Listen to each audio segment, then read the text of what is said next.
Good evening and welcome to Old Romans Unscripted. Now, I apologize straight away because if you hear what sounds like gunfire and missiles and various other things going off in the background, people here in the UK are still celebrating Guy Fawkes Night, or Fireworks Night, as it's sometimes called. They're not, I repeat, not letting them off because of the press in America unconstitutionally calling the result of an election. I'll make that just quite clear now. Well, for me in the background, you may hear the same thing because for the past 2 hours, that's all my neighborhood has been having, just complete and utter celebration and all that. So I've been dealing with the same thing, fireworks. Some of it sounded like a little bit of gunfire shooting off, hooting and hollering. So if you hear that in the background, my neighborhood here in Chicago has pretty much made their voices known of how they feel about what's going on here in the States. So apologize in advance for that. Yeah. Good evening, Father Tom. Yeah. Good evening, Your Grace. Yeah. I have to say, and irrespective of the result, in many ways, I'm not really bothered about the result. What bothers me, however, is that due process is followed, and it irks me a great deal that the press have taken it upon themselves to declare the result of the election. You know, there's still things to go through.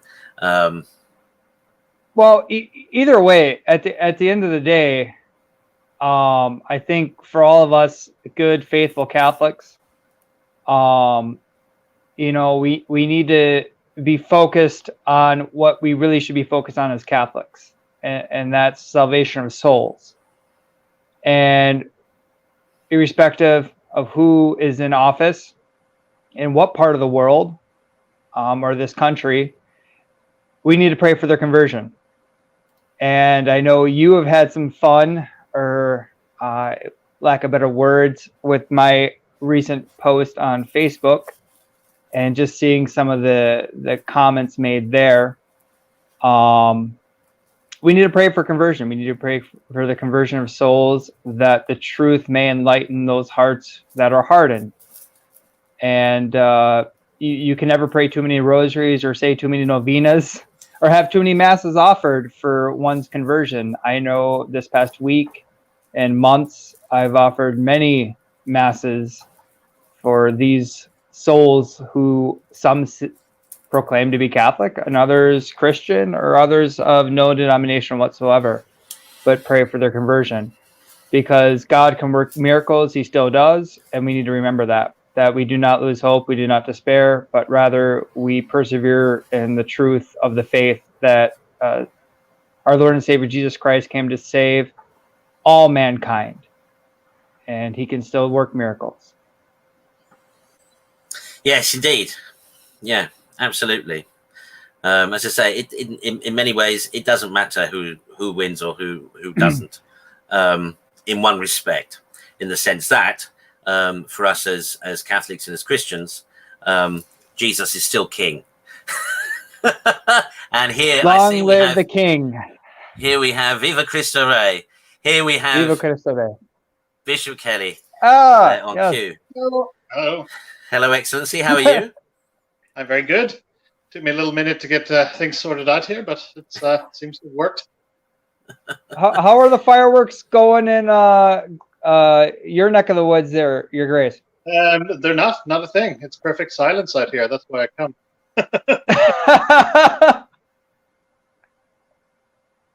Yeah, it's no, there's nothing. I don't know what you've been discussing, but I did hear that the CNN and the BBC have called it for Biden.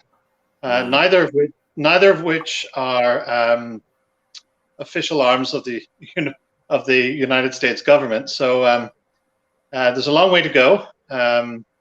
There's a lot of litigation out there. There are still counts and recounts happening. I believe they found in, I forget which one it was, which state. Perhaps it was Arizona. A bunch, 6,000 ballots that had been marked for Trump that, when processed through the electronic counter, came up as Biden. So they're looking into that. I mean, 6,000 votes is very small in comparison with the colossal vote of, 73 million and 70 million for the other candidate. I mean, but still, there are things to be ironed out. And as both sides keep saying, as Mr. Biden was saying, let's count every vote. So there is a long way to go.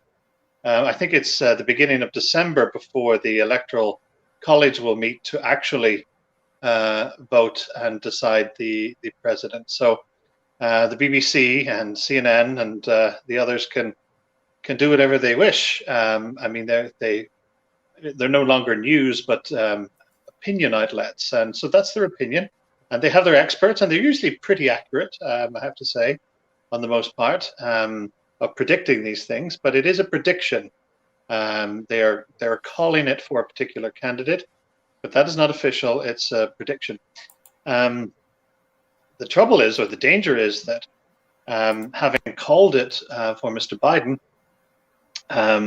that if somehow through counts and recounts and or litigation, even to the Supreme Court level, that the decision comes in favor of Mr. Trump, there would be, I would suspect, widespread outrage and rioting and protest.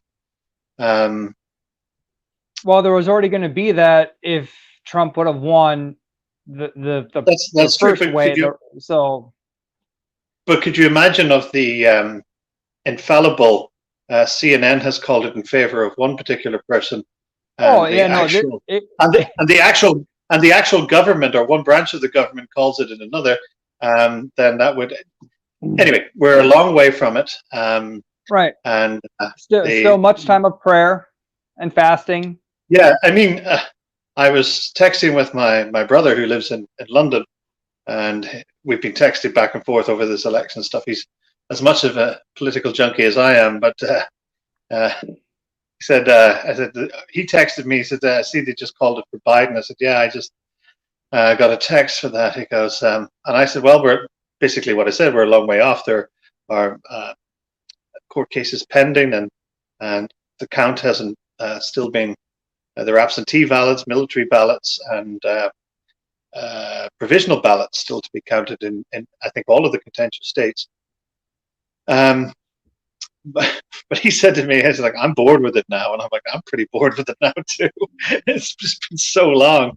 I have to say, I wouldn't be particularly upset with a Biden win. What would have upset me would be Democratic control of the Senate. I could very much live with a Biden presidency, or whoever is pulling the strings behind that, and the Congress, whose the majority has narrowed actually. But I mean, the system here in the United States is set up as a system of checks and balances, and I think one great check would be if the Republicans could hold on to the Senate, and that means that much of the very crazy, outrageous stuff from the far left of the Democrat Party would not stand a chance. I mean, things like banning aeroplanes and cows because they fart in the Green New Deal would never make it into law. Things like offering statehood to Puerto Rico and statehood. I can actually see statehood for Puerto Rico. That's something that should be discussed and considered seriously if that's what the people of Puerto Rico would like to pursue. But statehood for Washington, D.C., I believe the very purpose for the District of Columbia is that it wasn't a state, that it was a sort of a neutral territory where the federal government would hang out. And that way, that would give them 4 senators in the Senate. So they pack the Senate, the expansion of the Supreme Court to pack it with Democrat justices. So those things would be taken off the table if the Republicans could hold on to the Senate. Now that seems up in the air too because of the runoff in Georgia, and they have this thing: unless a candidate, and both their Senate seats, for those who are not in the U.S., each state gets 2 senators. The Congress is decided on the population of the state.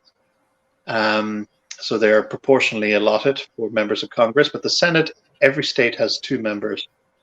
Both members were on the ballot. Both senators were on the ballot in Georgia this this election, and the rule in Georgia is that unless one candidate can achieve 50% of the electorate. Of the result, then if he or she achieves 50% or less, then it has to go to a runoff, which would be held at the beginning of January, I believe. And it looks to be so far the case that they thought that 1 seat would be secured, would have 50 plus this on this election, and the other would go to a runoff. However, it looks like both, and yet we haven't got all the ballots, the count has been completed, but it looks like both might perhaps go to a runoff, which means a number of things. If both seats go Democratic, then it's a split Senate. And in a 25-25 Senate, the vice president gets the casting vote. And obviously, under a Biden presidency, that would be Kamala Harris. So the favors would go in the Democrat, would sway the Democrat way. The other thing is, from a moral standpoint, it would be the most expensive senatorial election in the history of the world, because the millions upon millions of dollars would be poured in to these 2 elections, because the balance of power hangs on it, and it would be an obscene amount of money, where in the midst of a pandemic and world poverty and everything else, these hundreds of millions of dollars will be poured into this on ad campaigns and all sorts of things. I mean, if it does come to it, for those who are watching, if it does come down to a 2 senatorial rerun in January, just watch and listen, be aware of the amount of money that's been spent, and it will be obscene. So none of this is determined. We'll have to wait and see which way the cookie crumbles. So there's a lot to watch. So despite CNN and the BBC, their declaration, and despite the fireworks and the honking horns, and despite local mom and pop businesses in Portland tonight that will be set on fire and torched in celebration, despite all that, there's still a lot to do.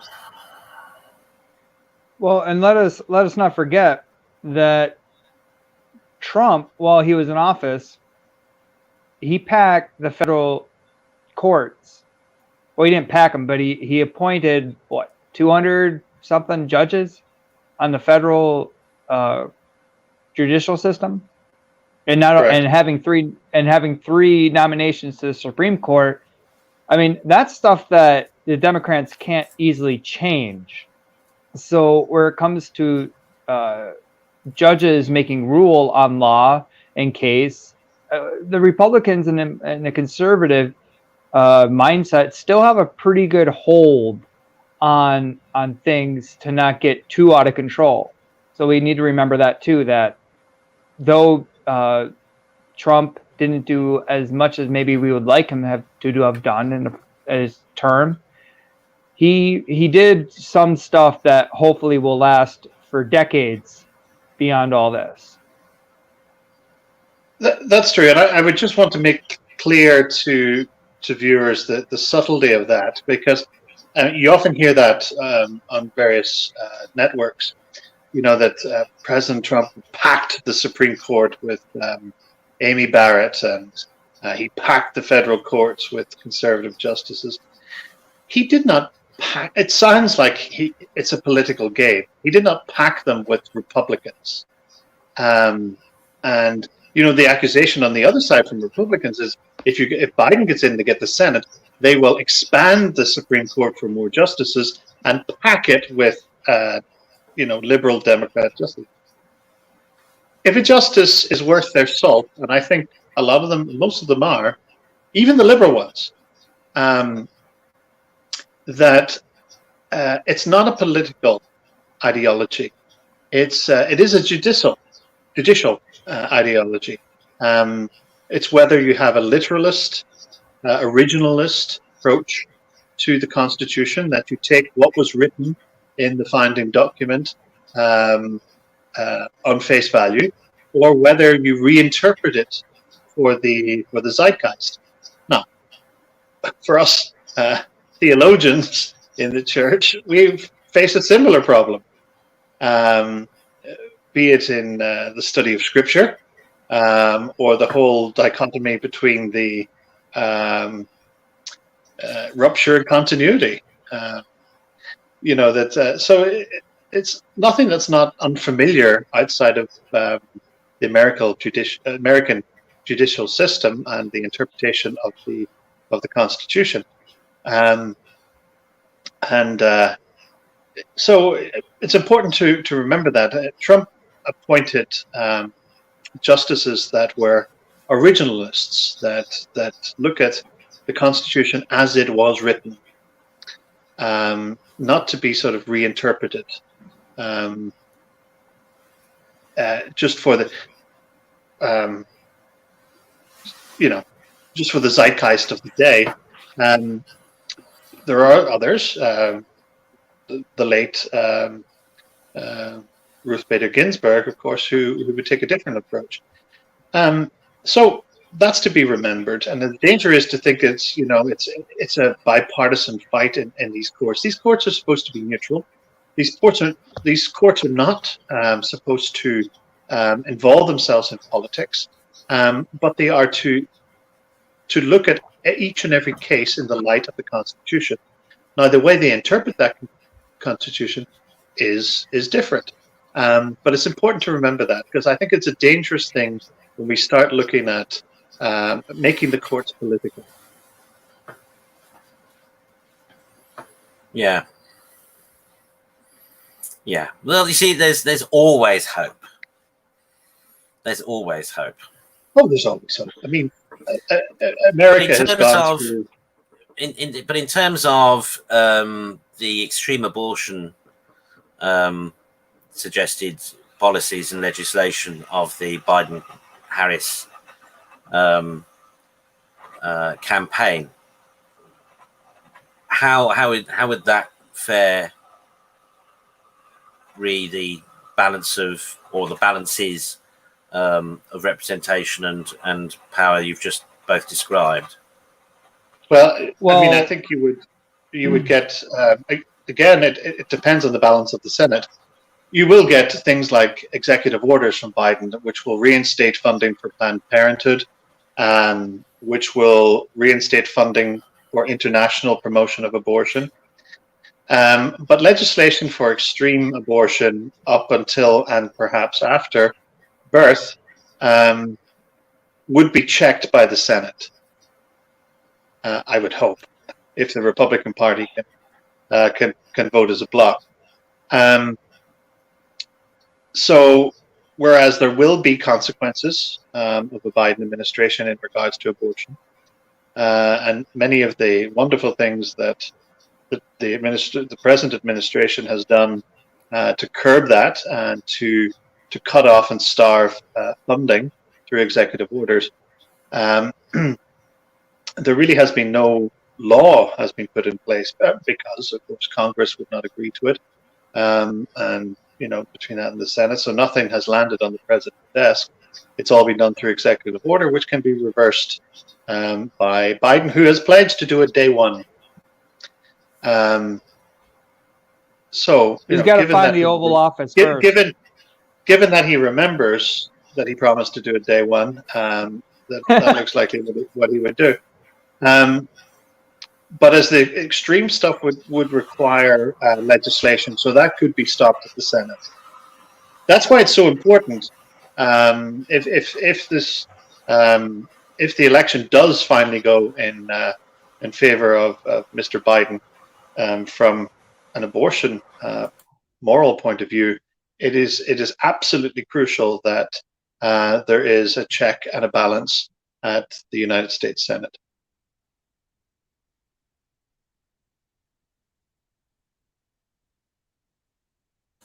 So I've got fireworks going off. I've got people downstairs doing woodwork in the garden. There's a phone going off in the background. So I just muted myself there for a moment. So limited in the podcast. I should hope, Your Grace, your fireworks is unfortunately for Mr. Guy Fawkes and not for Mr. Biden. Well, it's regrettable either way, whoever they're for. And there seems to be a lull at the moment, so I suppose they're all on their sausages now. But no doubt there'll be some more later. Okay, let's move on to another topic. I think, unless you guys want to talk any more. No. Good. Okay, let's see what comes up next. Where are we?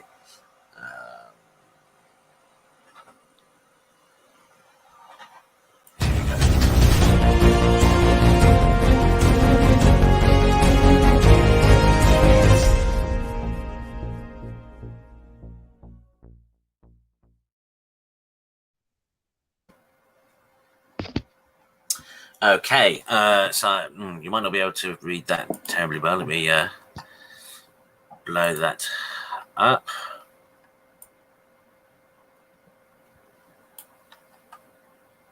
So, Pope issues motu proprio on the establishment of institutes of consecrated life.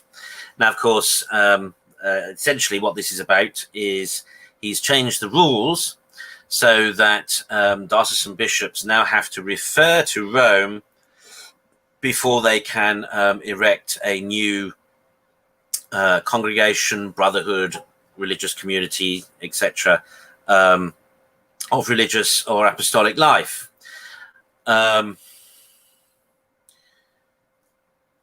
Whereas previously bishops could erect such societies and congregations off their own authority. Bishop Kelly, what do you think, or what do you make of this? Because, of course, the concern from the perspective of tradition is that this will make it more difficult for traditionalist societies of a religious and apostolic life to get off the ground. Well, yes. I mean, it's clearly what the attempt is. But it's important to row back a little bit and look at the tradition of this. Many of the greatest congregations and societies of religious life in the modern, and I use that in the classical sense, and in the modern era, have started as diocesan institutes. I mean, you think of the Irish Sisters of Mercy, who here in the United States established the first hospital in Chicago, the first hospital in New York, and taught in schools. You think about the Presentation Brothers, the De La Salle brothers. I mean, these institutes of religious life started as diocesan institutes and then gained apostolic approval and became international, and had a tremendous impact on missionary activity in the certainly the 19th and into the 20th centuries in the sort of at their zenith worldwide. And I mean that. I mean, I do mean that worldwide, both in the old world and the new world, and in missionary territories. And they expanded into the tens of thousands across every continent, teaching, opening hospitals, universities. So, I mean, that tradition has always been a wellspring for religious life. And it's where it gets its beginning. It begins at a local level, and that has its roots in tradition. Benedict himself wanted to be a hermit, as did Francis. And these people came and said, "Look, how do we live? We want to join this experience." So it starts at a local level and then it expands. Francis is stopping it at the roots, and of course, everyone knows whether you have a green fingers, as we say here, green thumb, or not. We know if you cut off the roots, there's not much hope for the rest of it to flourish. He cuts it off at the roots, and then there's going to be no growth. And he wants to have utter control. I mean, he tells us, that the local church is where the church is, and et cetera, et cetera. Yet he comes off with this latest decree. I mean, we can see the beginnings of this in his papacy with the Inquisition he launched against into the Friars of the Immaculate, where he managed to dismantle the entire organization, an organization of religious life, an institute of religious life that was flourishing with the traditional Latin Mass. And of course, he's well aware that any group of faithful interested in religious life today are traditional. They are attracted by living a regular life. They are attracted by public witness, by wearing a habit, and living a countercultural, radical Christian witness. Nobody is banging down the doors of these congregations, which did have their heyday. I'm thinking again of the Sisters of Mercy and Brothers to Christian Schools, etc., who are no more than retirement homes for single ladies and men. So he is aware of it. He sees it as a threat, which in a sense is a good thing, because it means the threat is out there. There is a hunger and a thirst for it, which can be harnessed in other ways, and can be harnessed again once this papacy is over, perhaps. But God, the important thing is, somebody asked me many years ago. In fact, I was a student at the time. They were saying that an older person has said, when I was growing up, vocations were plenteous, the seminaries were full, the religious houses full. Has God stopped calling people? Of course, God hasn't stopped calling people. People have stopped listening. People are not conditioned to receive God's call. And this is just another barrier put in place, unfortunately, by the Pope himself to interfere with God's call of sincere people who seek a path of perfection, which we must remember what religious life is. It's a particular way that an individual responds to a call to achieve perfection in this life and the next, through various charisms, through following various rules, and various apostolates, either from contemplation and prayer through missionary and apostolic works of zeal. So, I mean, this is, I'm surprised he hadn't done it earlier. But yeah, there we are. It's not a shock to me at all. It's unfortunate that the vocations will be lost, but I think there's enough of a bridge there established that these young men and women can find certain religious institutes to join and to start their path in religious life. Even though it's not originally what they wanted, particularly 100%, they can begin and be sheltered by these established institutes and congregations, enough to sustain them into such time as, and we must remember the tradition of many of these institutes and even orders and societies that have branched off with a particular version of their catechism.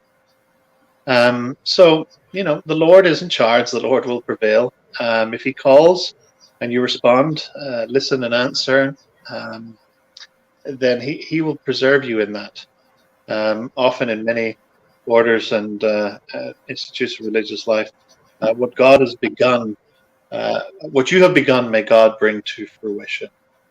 And your beginning is answering to that call. And if you trust in God's grace and you are attentive to His will for you, no pope, potentate, or anyone else can stand in the way of God.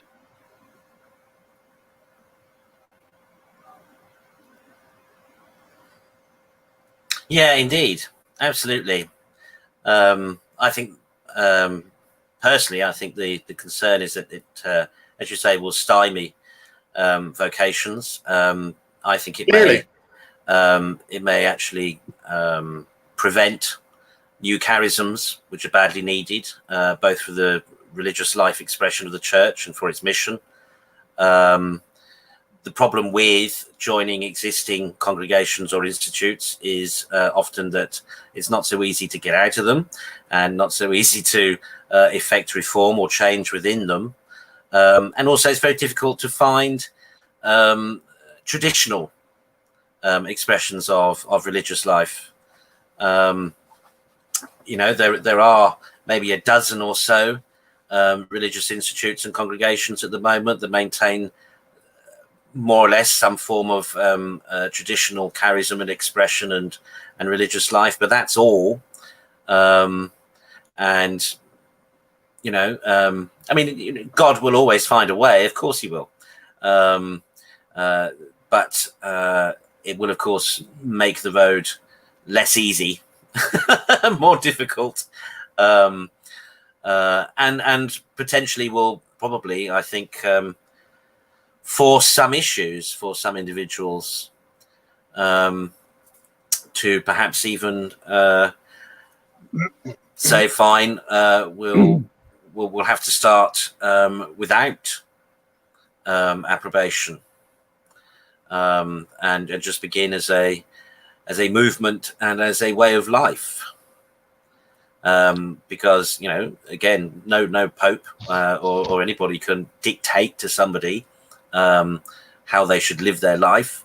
And if a group of people want to live their Christian life in a particular way, then as long as it's not cultish, as long as it's not heretical, as long as it's if it's only traditional, then there's not a lot any diocesan or curial official can do about it.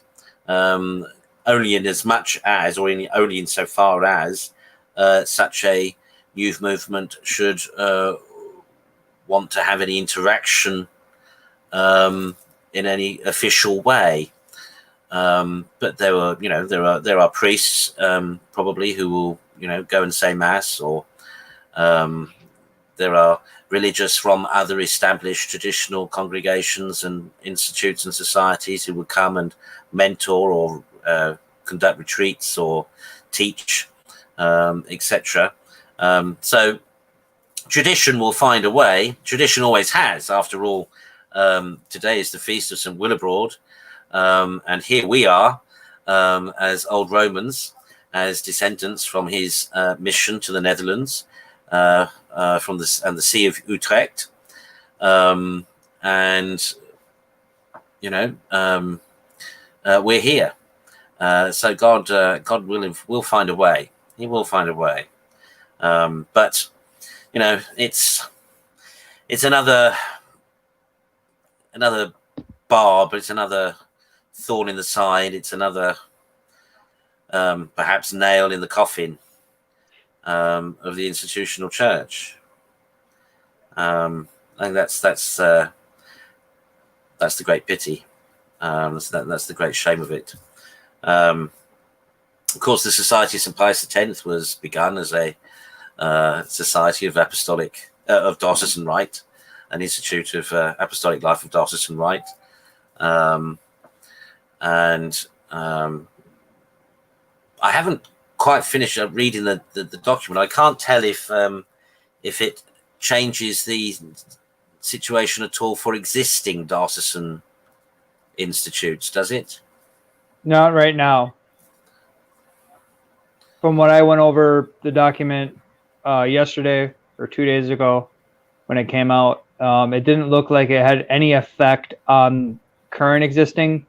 There was one paragraph or so that said something about the local ordinary may have a right to either invite or remove current religious communities in their ordinary, which has always been kind of the rule, but it's weird when it comes to this document because it's playing both sides, right? You have one side where the Pope wants to micromanage every little small detail, and then you have the other side where it benefits him that a liberal prelate, that there's just too many of those roaming around nowadays, but they could make a decision to kick out tradition, they could remove a religious order based off of certain reasons if so deemed necessary. So it's kind of interesting on how this document and the mindset, the ambiguity is set in there, where the institutional conciliar church is playing both sides to their advantage. But right now, those communities like the Institute of Christ the King, Fraternity of St. Peter, and those larger diocesan groups that have a pretty good root base, it would be pretty hard to get rid of those right off the bat. They probably will put some pressure on them to do some things slightly different, but I don't think you're going to see a lot of these churches, chapels, oratories just up and vanish overnight. But it is something to be prayerful and mindful of, that obviously we're dealing with a current administration of the conciliar church that is very much in line with the world and the whims of society. So I do know one brother right now that I know quite well. I'm in correspondence with down in Florida. In his community, he just recently started. He was an Augustinian, and he broke away from that community to start his own community of Orthodox traditional Latin Rite.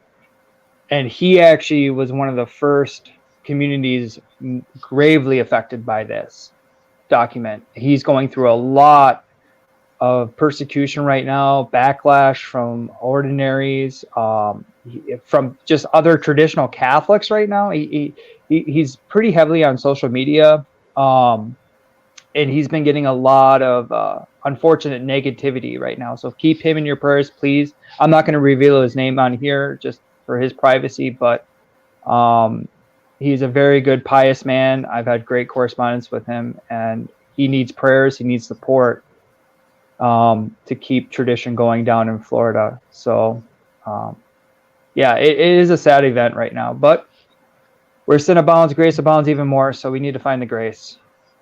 Mm-hmm. Yeah, indeed. Okay, let's move on to another topic.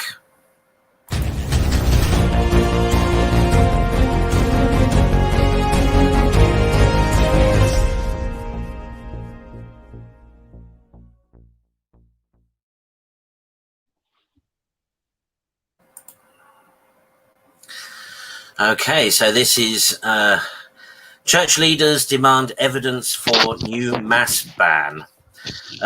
So, in other words, this is news from the UK. We on Thursday, from the 5th of November, we went into another lockdown. And again, despite various petitions and negotiations, once more, we were told that we can't have any form of corporate worship at all, except for funerals. So the as I understand it, Cardinal Nichols thinks that the government are going to change their mind and allow some corporate worship. But of course, that's a bit of a turnaround from the last lockdown, when actually the Catholic bishops were all for not having mass. But this time round, of course, they're saying to the government, well, you know, we've kept the restrictions, we've followed all the sanitization guidelines, and everyone's wearing masks and socially distancing, etc.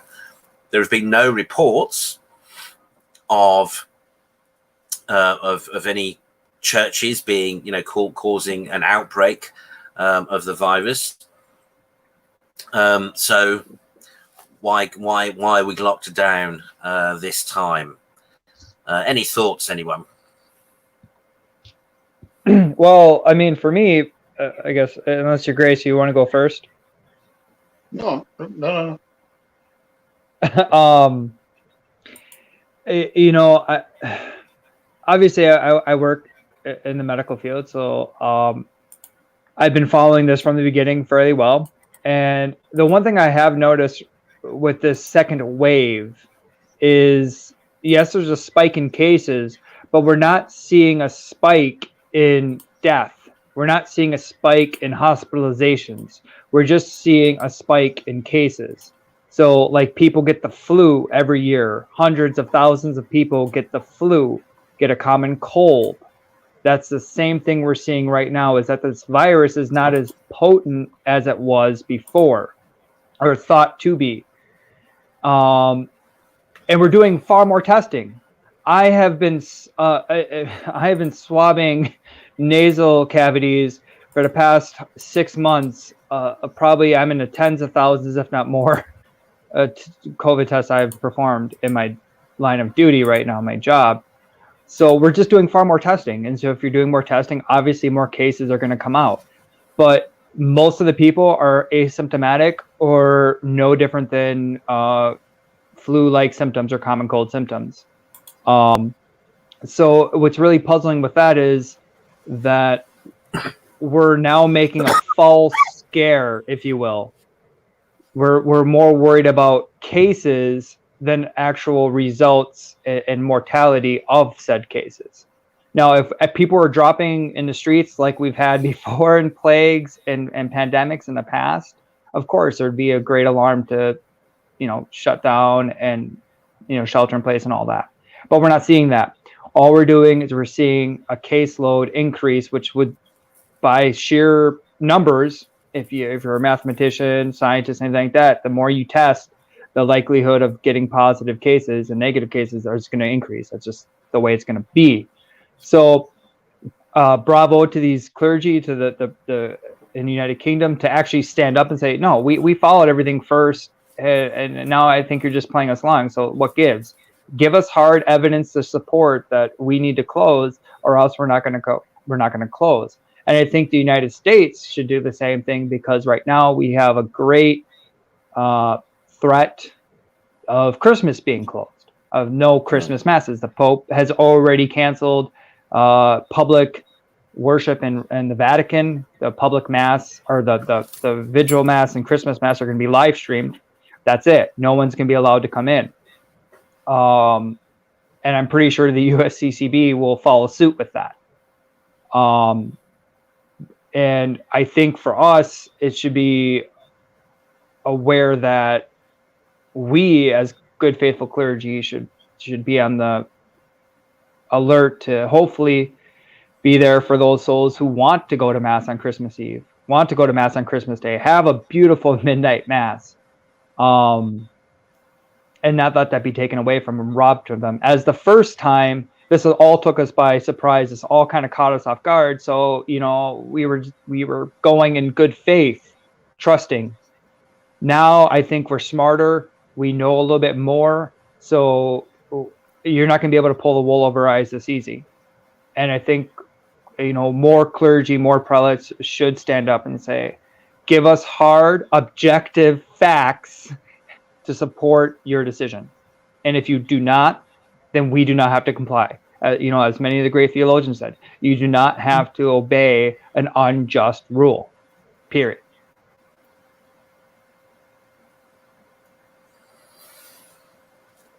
Yeah.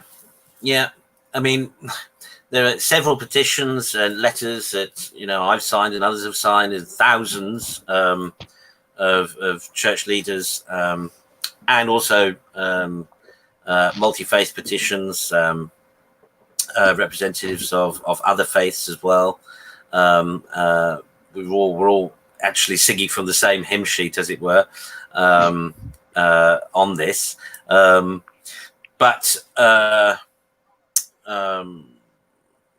Yeah, Bishop Kelly, what are your thoughts? I mean, one of the arguments suggesting that, you know, there ought to be some relaxation this time is about people's mental health, and of course, you know, their spiritual health, but also their people's mental health.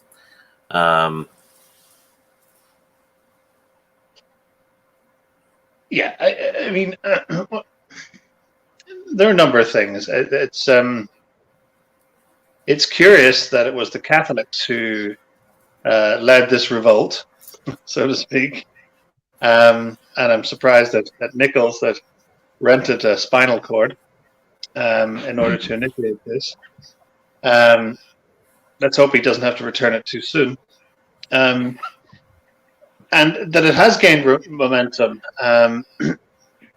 Here in the United States, we have a philosophy of freedom of religion. Not to say religious prejudices didn't exist in the past and still do, but there has been always this freedom of religion to worship and to gather the God of your discernment, your choice.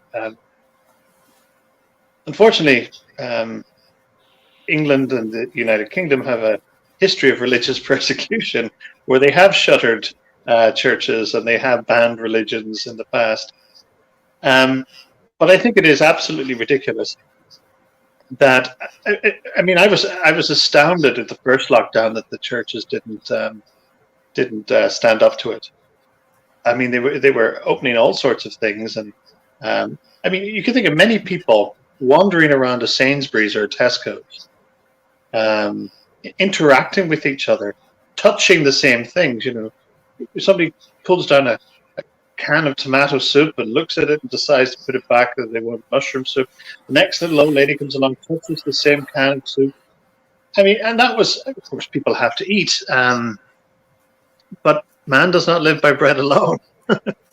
And there is a spiritual need, and the very fact that, I mean, I've said it before in this show, these massive churches and cathedrals, you know, you could easily I mean, unfortunately, the state of things as they are pre-pandemic is that people were already socially distanced in these things because of the attendance has dropped so much.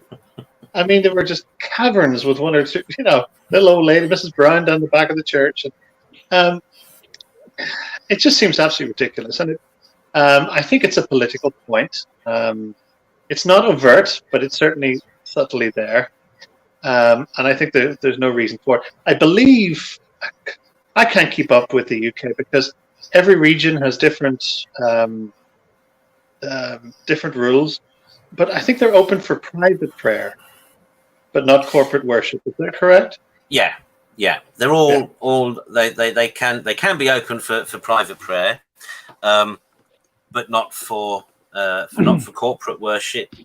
And I think on private prayer, that's still technically a 1 in, 1 out rule. One person. Westminster Cathedral. Well, does that include St. John's? This is I did read somebody. I forget what part of the UK they were from, but he was talking about private prayer, and he says, as a priest, I have to say a private mass every day. And of people who are privately praying while I'm privately saying my mass at the same time, there's nothing I can do about it. Well, do you remember that? Do you remember that one story that came out about the monastery that had all the priests, and they still had the beautiful side altars, and they had all the priests line up to do a private mass, and then they have like 5 or 10 lay people attending the mass. So each and then they had a main mass going on. So everybody was individually attending a private mass, but they were all in the same church. It was a beautiful thing. I know that happened a while back. I can't remember where. You mean what, during lockdown? Yeah, during lockdown. When they had, I wish I could remember off the top of my head where it was from. Well, it would be important to know where, because then the different rules apply everywhere. So here I think it was somewhere in the States. Where I'm at right now, you have to, because I looked it up. Not that I was going to go, but just out of curiosity, I looked up the local Catholic parish. It's one parish, but originally 2 churches, which are still open, but they've been amalgamated. You have to register online for a slot to attend the mass, but they are open, and people are allowed to attend, but you have to register for it. But yeah, back to the original point. I think people do have a right to worship their God, and for our faith and many others, corporate worship is very important. The sense of gathering, for the sense of exposing yourself in our tradition to the grace of the sacraments. Whether you receive it or not, you expose yourself to the grace, and you cannot do that over the television. At least not in a real sense, not in a physical sense, in a spiritual sense, of course. But we have a need for that. The reason our divine Lord instituted a sacrament to eat of his body and drink of his flesh, the very things that keep us alive is to eat and to drink, without which we perish. And the same thing is to eat of the flesh of Christ and to drink of his blood, for out which we would spiritually perish. And to be denied that is to be denied, I think, fundamental rights. So I am glad that the bishops are fighting it, and the churches and other faith organizations are coming together to demand this, because I think it can be done in a safe and sensible way. And I am not of the mind that this pandemic is false. It's real. I've seen it. I work in a hospital. We have people who have been there on months in the hospital and what they call long COVID. It's very real. It's very painful and debilitating. And it will have consequences for the rest of their lives. It produces scarring on the lungs. It damages other organs, which are not repairable. So it exists, and there is a second wave. I think I would disagree with Father there slightly. I don't think the virus has weakened, which perhaps is the case, but we need to look at that a little bit more. But what I do know for sure, and what I can say for sure, is that our ability to treat and respond to the virus has gotten better. I mean, we were blindsided. We didn't know what to do. We didn't have any of these therapeutics available. We didn't know whether it was better to supply oxygen or to vent immediately, to have the patient on the back or on their stomach. It was all just a guessing game. And unfortunately, many, many people perished. Now, we've gotten better. We know the signs pretty quickly if the disease is progressing to a dangerous state, and then we can treat immediately or preemptively. People with pre-existing conditions are brought into hospital rather than waiting until they get so bad to come into hospital, and they are treated preemptively. So I think we do see the death rate go down, but that's because we have become better at treating the disease. But it is still out there, and I think it's important to lower the rate of infection. But how we do that in a sensible way that protects the well-being, the mental and spiritual well-being of the community, of the financial and economic well-being of society, I think we have to be balanced. And I think, if the governments can respond in a realistic way, I would hope that people can respond in a realistic way. But what seems to happen is that the governments don't quite know what they're doing. People perceive that and they say to hell with them, and they act irresponsibly, which ultimately results in a nationwide shutdown. Rather than sort of putting out local fires in hotspots, that it ends up in this on this lockdown, and people are weary, they're tired, they're fed up with being restricted, and it's very difficult. But I do think if you can keep supermarkets open, even if you can keep park and recreational places open, then you can safely gather a handful of faithful in one of these aircraft hangars of churches we have. Well, let me play devil's advocate, if I can, for a minute with you, Your Excellency. That we're obviously Catholic, we're traditional Catholic, so we're thinking of a Catholic mindset. You know, we have low attendance daily Mass, low attendance Sunday Mass, people social distancing for decades because of the decline of faith while gathering at church.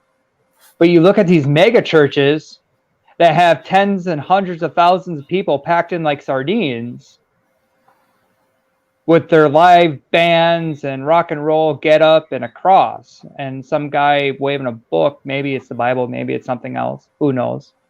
But that's their church. And if you discriminate against that, because now you're playing a discrimination card. Well, this church can worship because they have low numbers in attendance, so they're okay. But this church can't because they're packed in like sardines and they need to social distance. So in a sense, the government just said, well, nobody can worship because we're not going to play the discrimination card against churches. What do you say to that? I don't think that's an argument at all. What I was saying was that churches need to be sensible and have social distancing.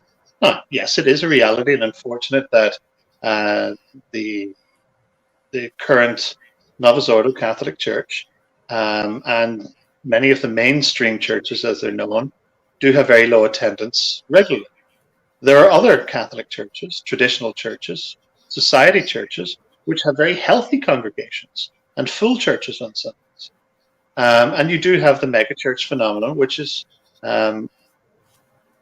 have these mass gatherings and all of that. And it's not just Christianity. I mean, you look at the mosques, how jammed they are for Friday prayers. I mean, close proximity, all around, surrounded, next to each other. So that's not what I'm talking about. I'm saying that, and I think this is what the faith communities are asking. It's not business as usual, but just business. And let's be sensible about this. Let's restrict it.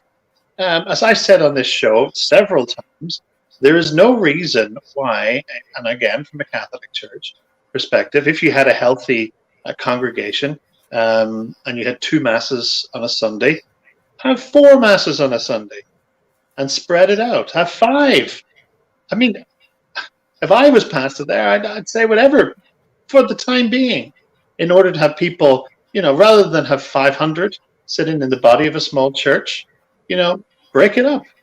Have 100. That would make 5 masses, and everybody would be safely distant, and wearing masks and acting responsibly and sanitizing. There's no reason why you couldn't wipe down the pews in between each mass.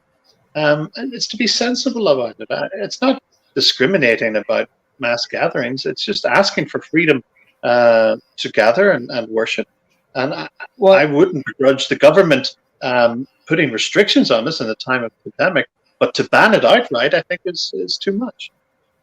Well, no, going back to what I was saying is that's the incompetency of the government. Instead of actually thinking and doing things properly, they just banned everything, so that way they wouldn't have to worry about discriminating anybody or trying to make it worse. I don't think they're worried about discriminating. That's not on their radar. No, I mean unless it's against religion in general, but I don't think I don't think Boris Johnson is worried about the evangelicals versus the local Methodist church down at the corner. I don't think that's the case. There might be perhaps a slant against religion in general, but what's your take? I mean, you are in the UK. And we're both at a distance. I took part in a multi-faith leaders discussion yesterday morning, and that was sort of nationwide, and I proposed, and many agreed, that faith venues should be given the choice, so that those who, because there are some, for example, who were saying yesterday that if there was a choice, they probably would have chosen not to open, in part because, for example, those that are in central London, it would mean congregants having to travel on public transport and the tube, etc., which would, expose them. It's less safe to travel on public transport, etc. So they said they would, they would likely close if there were a choice. There were others, however, who are, very strongly making the point that for the isolated in society, faith venues provide a locus of interaction, and even though that might be minimal with all the restraints and the limitations and the sanitizations, etc., in the protocols in place, nonetheless, people, have appreciated this intervening period between lockdown of being able to attend corporate worship, and again across all the faiths, there was a lot of common sense, a lot of prudence being discussed in the practices that people were already following, and which, if the lockdown, if corporate worship were made an option, and as we've clearly shown in the last 3-4 months since the last lockdown, everybody has followed the protocols, and there haven't been outbreaks, and there haven't been issues. So why not? And I think there's, that's why we're all quite united in trying to get this changed, especially because, if it were just a 4-week period, which is what they've said it is, then, but on the other hand, they're furloughing employees again until January. And, I thought it was March. Well, they said. Was it March? But anyway, for a long time. So the chances of this being, things being reduced to a safe level in 4 weeks' time is probably minimal. I would think, especially, I mean, I would suggest because they're still keeping schools and universities open. And it was the reopening of the schools and universities that caused the spike. And there, of course, the other thing was that everybody couldn't appreciate was the inconsistency. So that sometimes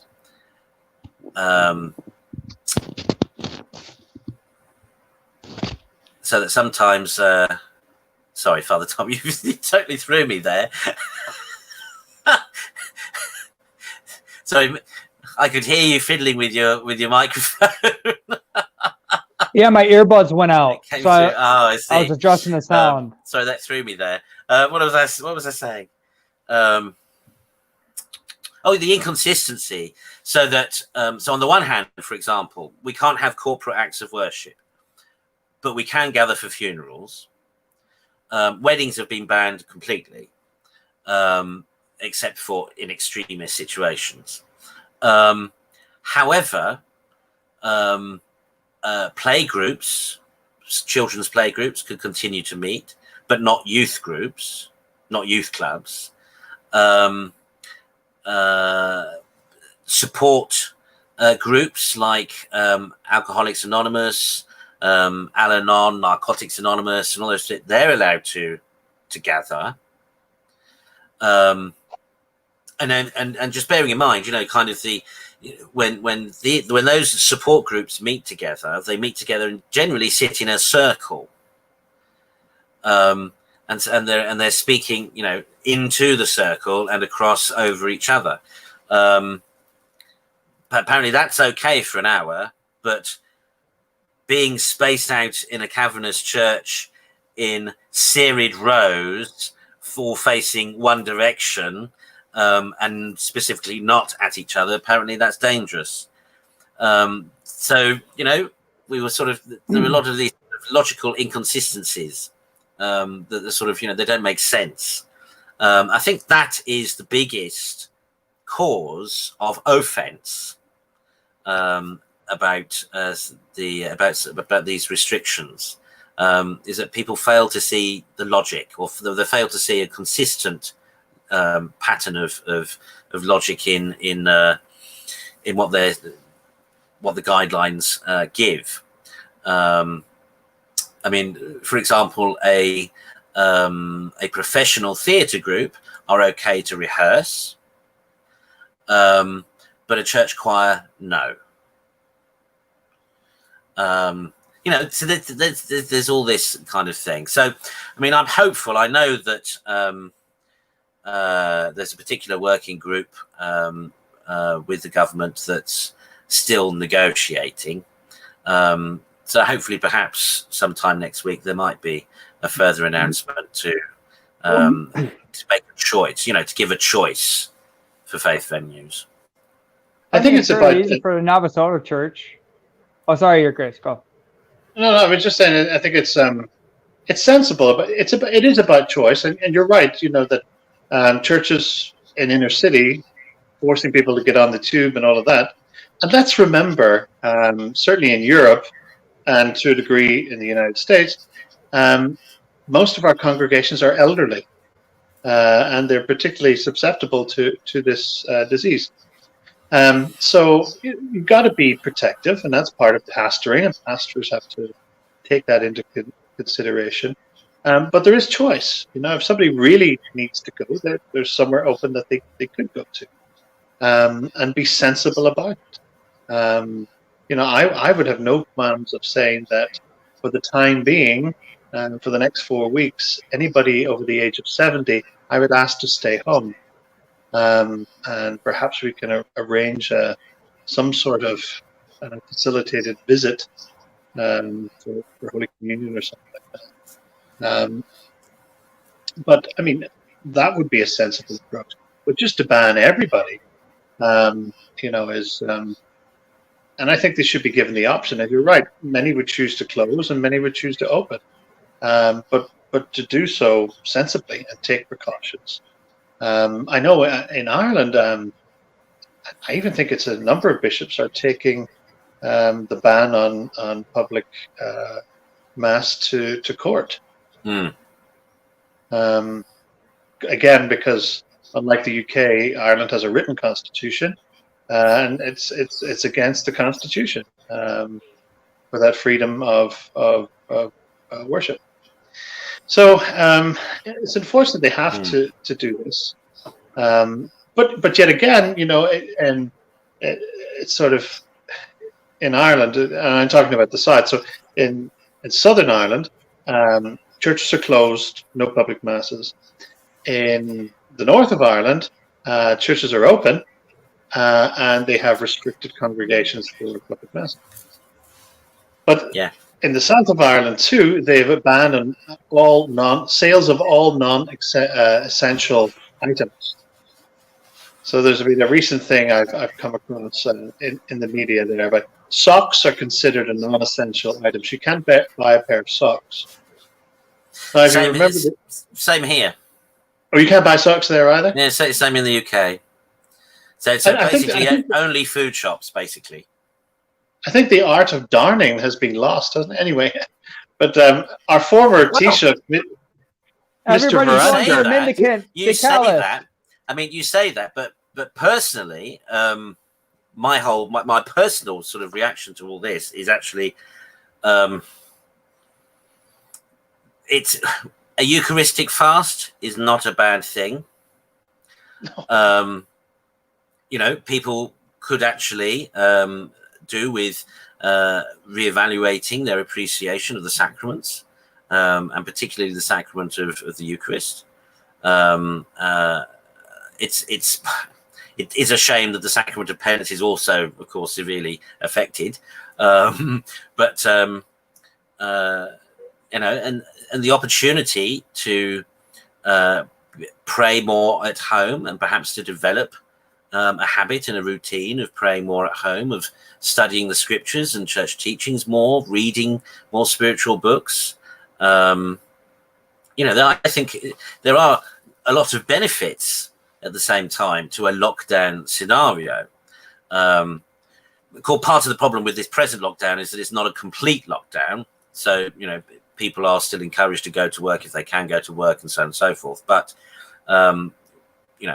whereas if it happens a full lockdown, then personally, I would be championing a domestic church revival and encouraging people to establish prayer corners, home altars, and gather as a family again to pray and to share meals, etc. In one respect, it could be a great opportunity, or should be seen as a great opportunity, I think, by many Christians to deepen their faith and to get have more of a discipline about their prayer life and develop their spiritual life.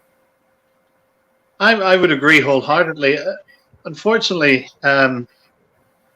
during the first lockdown in a diocese not too far away from where Father and I are, I'm closer to the Archdiocese of Dubuque right now, but very much close to this other diocese, that the Archbishop there banned baptisms. There were to be no baptisms, which of course you could do in a domestic church situation, but I don't think the faithful are catechized to know that. He also, in conjunction with the medical system, had banned viaticum and last rites to people in hospital. That's difficulty. So, and even in hospitals, who have Catholic chaplains on staff, were forbidden to enter COVID isolation rooms. Nothing was ever institute. I mean, I work in a non-COVID hospital, but there is a possibility people might until the second and third test results come through. But I was never banned from visiting any patient. But you know, these things are. But Yeah.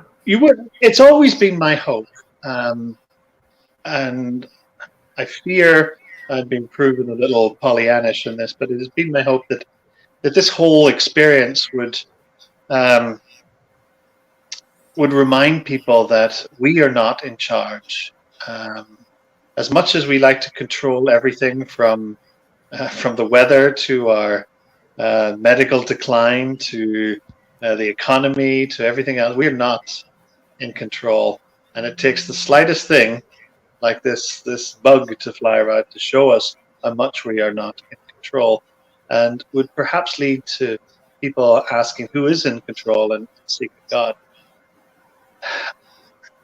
I'm a little less hopeful now, as I was at the beginning, that people would make that connection. So, yeah. Okay, let's move on to something kind of lighter. I say kind of lighter. We'll see, but it ought to be kind of lighter. Here, here we go. We'll keep it light.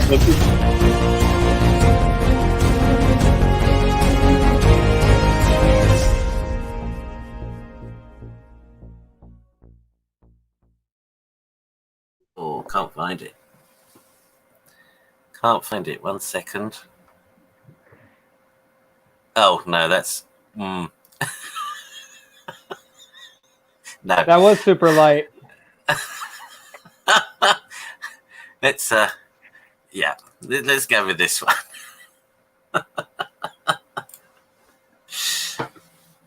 So it's a Martin of Tours on the 11th of this upcoming week, and which of course is traditionally known as Martin Mass. And there is, of course, a tradition, a long tradition of a Martin fast, or the Christmas fast, or an extended Advent fast. Now, it's also traditional on Martin Mass to eat goose, to enjoy some goose, and then, of course, to fast. So I just wondered, now, I have a confession here to make myself, that it is my intention to keep Martin Mass fast this year, because several months of lockdown, etc., has not been good for me in terms of belt size. So I intend to employ the fast in a more rigorous fashion this year. But I just wondered if anyone else had given any consideration or thought to, if not an extended fast from Martin Mass, maybe even their observance of Advent. Well, I've actually lost a bit of weight over this pandemic.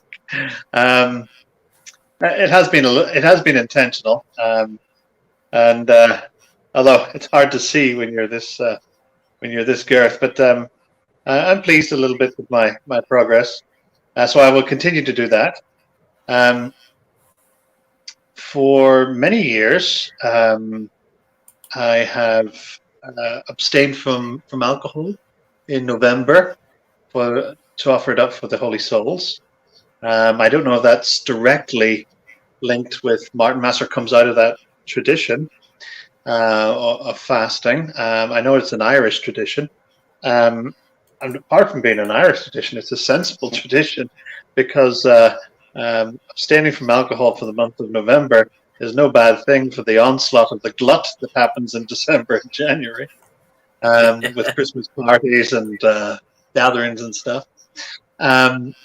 But I have to say I haven't given much thought to a particular intentional fast. I will say, though, I have taken out all my old cloaks, the moth-bitten ones, the threadbare ones, and I've saddled up my horse. And in honor of St. Martin, I will be striding out to look for anyone in need of a cloak.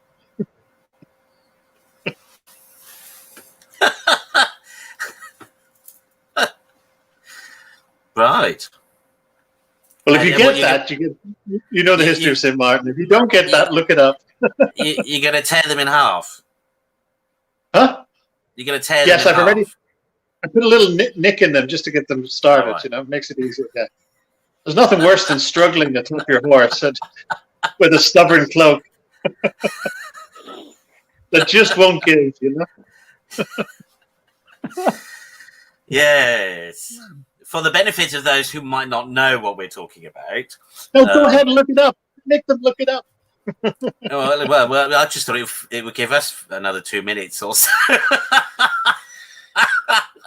As if we need it. What about you, Father Tom? Are you going to how are you going to observe Advent or St. Martin's Lent?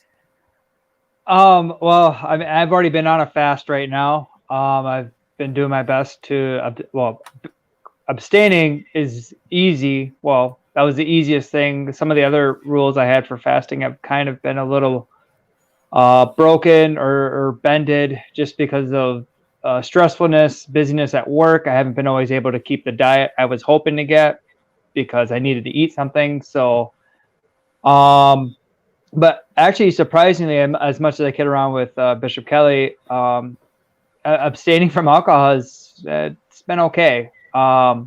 Maybe the server at my masses have had a little heavy pour at the ablutions, but I'm not complaining. But I do try to keep this fast abstaining part for Advent, for Martinmas. It's a beautiful thing to really just get yourself ready for the joys of Christmas, to celebrate the wonderful Christmas tide season. And then you go right into Lent, so you get to fast and abstain again, and it really makes the feasting that much more enjoyable. Obviously, I don't need to really worry about my waist size terribly much. I've been running around at work, very rarely sitting down, so I've been actually burning my waistline pretty good. But for a spiritual sense and offering it up, the one thing I have noticed, and I need to work better at it.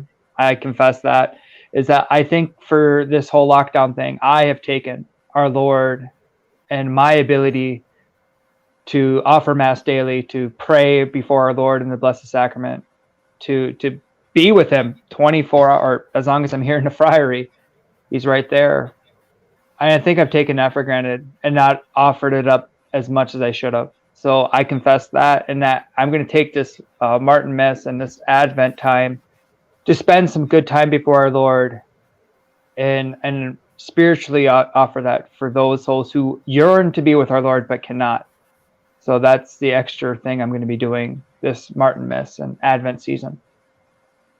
Excellent. I think my problem really has been the sort of imposed sedentary, not lifestyle, but environment, because all meetings now are happening online, and so aside from going to the chapel for Mass, walking there and back, because I'm no longer traveling for meetings, I don't get out and about, so I don't get that exercise that I was getting before, and I don't have a bike. I have been contemplating buying roller boots, although I'm very taken. Yeah, seriously, I have thought about it, and then I am quite taken with the idea of a scooter. Because you can get electric scooters now. But that defeats the purpose if it's electric. Well, of course, you can imagine my joy the other day when I saw somebody going past on an electric scooter seated.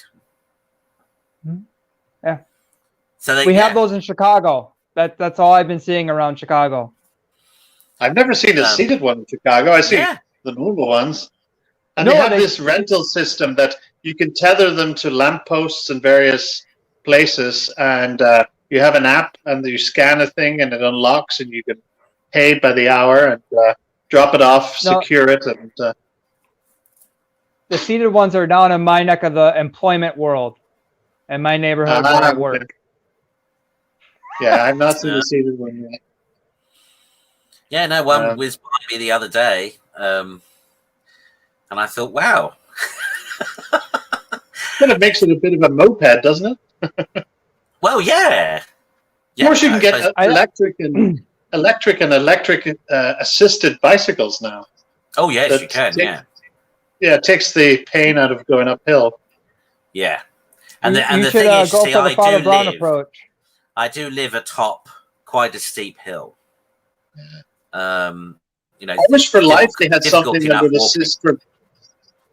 I wish in life they would have something that would assist when you're going downhill. I mean, getting older. Well, that's all part of it. That's all part of it as well, isn't it? Metabolism rates change. Grace, I don't know if I could see you in rollerblades. I could see you Father Brown-esque upon a bicycle. But that's what I'm promoting. Well, yes, but you see, I've done that before. That's kind of old hat. We all bring it back. I think roller boots would be quite good. The thing that frightens me about the roller boots is because I live at the top of a high hill. Well, you need to... So even on a bike going down this hill is very far. Is tests your brakes. Put it that way.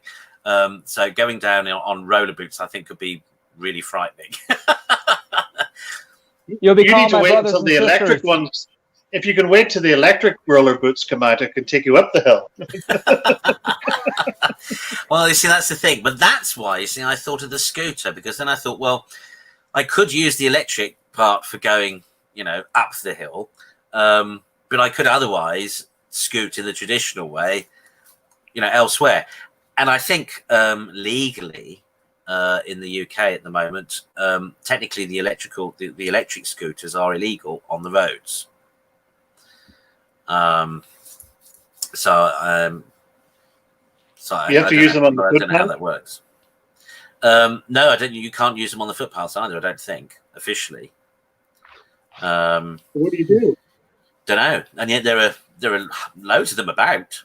I suppose there's maybe too many to be policed effectively. But apparently you can get a serious fine if you are caught, and they do decide to fine you. You see, I was quite a dab hand at one of those kind of hover things. I don't know if you've seen them. The Segways? Yeah, Segways. Yeah, I'm quite good on a Segway. Yeah, I've taken some Segway tours over my years. I mean the Segway without the bar. Oh, without the handles? So without the handles. Well, I don't trust myself. No. See, you mean the priest that was doing adoration with one? Yeah. In Colombia or wherever South America. Yeah. No, I can segue quite well. Mind you, of course, that was 2 years ago, and I've put on a bit since then. So maybe I wouldn't be able to keep my balance now, or maybe I'll be better. I don't know.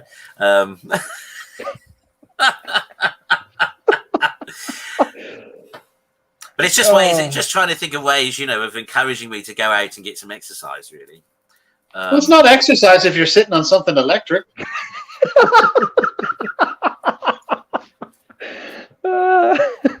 Well, I don't think I wouldn't bother getting a scooter with a seat on it.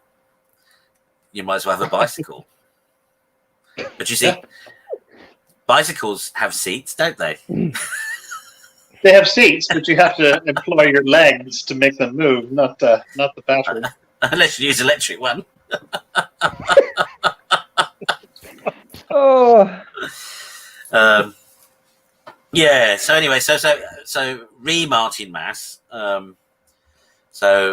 Yes, as well as attempting to curb my calorie intake, I shall try to do some exercise of some kind.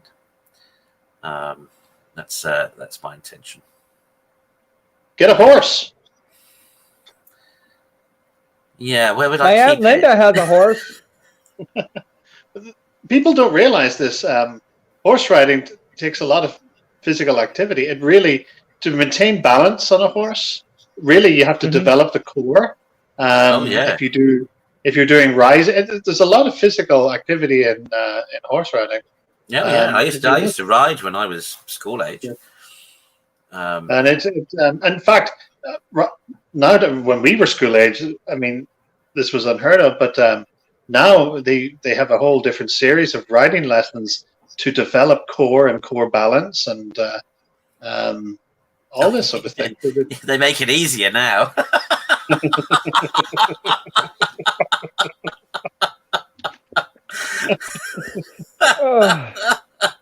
Actually, half the trick when we were starting was trying to get the horse to go.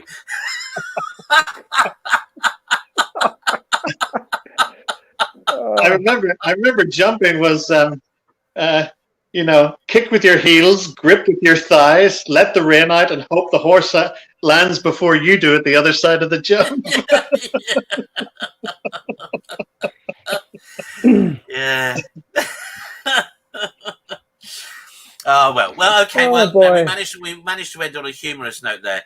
I mean, there was a topic that is current at the moment that we can actually probably discuss next week, because there's the release of a certain report that everybody's been waiting with bated breath for, that is due to come out next week. But most commentators suggest that the substance of it is basically already known.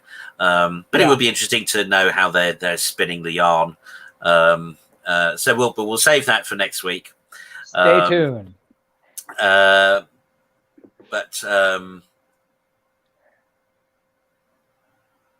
what was I going to say? So it's the Octave Day of All Saints tomorrow. Obviously, there's Martin Mass in the week. A couple of other nice feasts as well. Nice Franciscan feast this week, Saint Didacus. Mm-hmm. And of course, it's Remembrance Sunday here in the UK tomorrow. And Armistice Which has Day, been cancelled because you can't have any corporate gatherings. Well, actually, they've said we can, but because they said for so long that we couldn't, nobody's really organised anything. So the council website here, for example, is still telling basically people to stay at home and to watch the national silence observance from the cenotaph, which will be broadcast. But otherwise, locally, there's literally 4 wreaths going to be laid at the memorial by 4 VIPs, and that's it. No band, no parade, no service personnel, etc. So that's a pity. But the one at Whitehall is still going ahead in a very downsized way. Gotcha. So I think there'll literally be the clergy and a band and a dozen of the top VIPs for the country and the armed services and the royalty. But there's no march past. So there's no, there'll be no gathering of the veterans, etc. To walk past. So it's going to be considerably downsized. So that's a shame. But of course, Armistice Day itself actually falls on Martin Mass on the 11th. And the tradition here, of course, is to keep a 2-minute silence at 11 o'clock, which generally most people have been quite good at. So over the, despite tradition sort of disappearing from the contemporary public space, things like Remembrance Day, Remembrance Sunday, and things like Armistice Day still have a wide observance. Anyways, and just to add for viewers here in the United States who are wondering what we're babbling about, we know it here in the United States as Veterans Day, which is kept on the 11th of November, and our national day to remember our fallen is Memorial Day, which is in May. But yes, we still. I don't know why we never got onto the to using Armistice Day as a national Memorial Day, but it is kept as Veterans Day, so in a sense it is still marked. Yeah. All right. And that, of course, is marking the end of World War One. That's yes. what Armistice Day essentially is. But here in the UK, as you say, we've kind of heaped all of our war remembrance onto the same day. Anyways, so that brings us to the end of the show, I suppose. So, Bishop Kelly, would you give us your blessing? Absolutely. The Lord be with you. And with thy spirit. May the blessing of Almighty God, the Father, the Son, and the Holy Ghost descend upon you and remain with you forever. Amen. Amen. Saint Martin of Tours, pray for us. Pray for us. St. Willibrord of Utrecht, pray for us. Bless you all. Enjoy the Octave Day of All Saints tomorrow. Another day to celebrate all holy martyrs and all confessors, and to determine to try to become one ourselves. That's the important thing. Until next week, take care and God bless. Bye for now.